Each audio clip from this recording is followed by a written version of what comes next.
how to find and make a great hire. Okay, so how do you find and make a great hire? So whether or not you are a woman in business, you're an entrepreneur, you're a CEO, you're an HR manager, you're a parent that's like, I need to hire a new babysitter or a tutor for my kids. Listen, we tend to all have to hire somebody, whether it's in our business or actually in at home at some point. And so the question is, I get asked this all the time: how do you find and make a great hire? And so I have been really successful in this area. Yes, I have made some mishires. We all do. We will all make mistakes.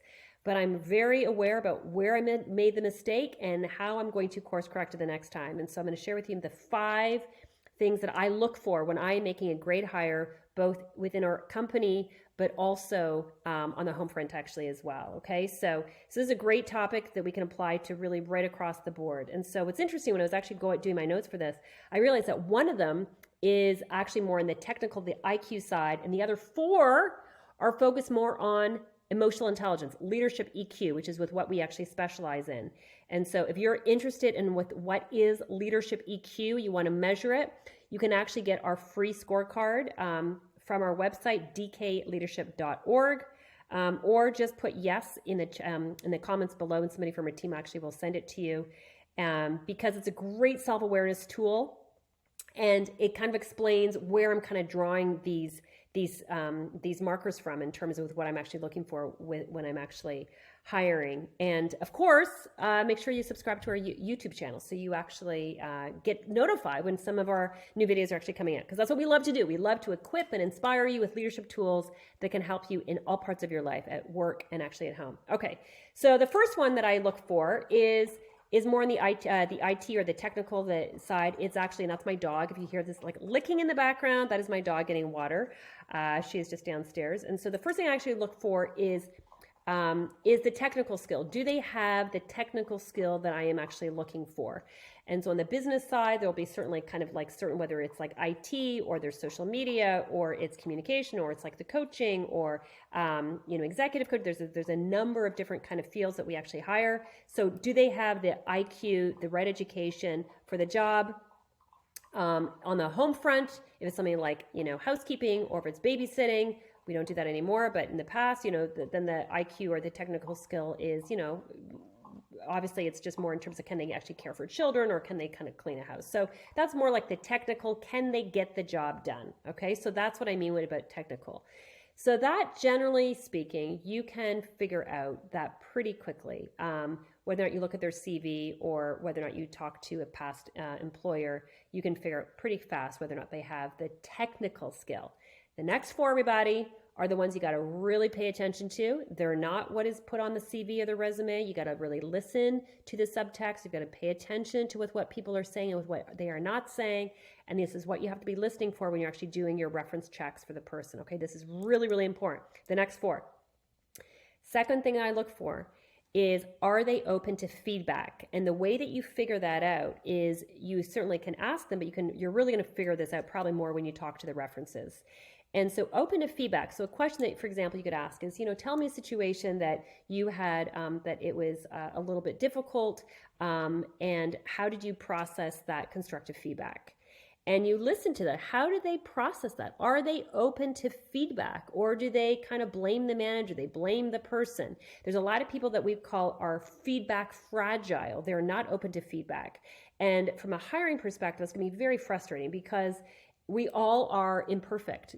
I'm not perfect, you're not perfect, we're all gonna have issues. And so what you wanna do when you're making a great hire, you want somebody who is open to feedback hungry. If you've read my book, The 3 Chairs, if you've seen my TED Talk, you'll know that I talk about that middle chair. That middle chair is really essentially what you're hiring. That's what you're looking for. And that middle chair mindset is the person's very open to feedback. So that's the second thing you're looking for. Third thing is, and you actually can pay attention to this, is the communication. Again, this is part of emotional intelligence. You'll see it on the scorecard. Is pay attention to their communication, but specifically even before they actually kind of get to the interview. And so notice in their email, do they respond very quickly? If you send it on Monday, are they emailing you back on Tuesday, or are they emailing you back on Friday? Is great grammar. punctuation, is there, is the email warm? Is it warm? Is there's like a friendliness to the email communication, or is it kind of like transactional and abrupt? I pay attention to these kind of things because in a lot of our work as a company, it's a lot about customer service. We want to make sure in terms of how that person on the other side really is feeling. So really pay attention to the email communication that you're having actually with the person beforehand.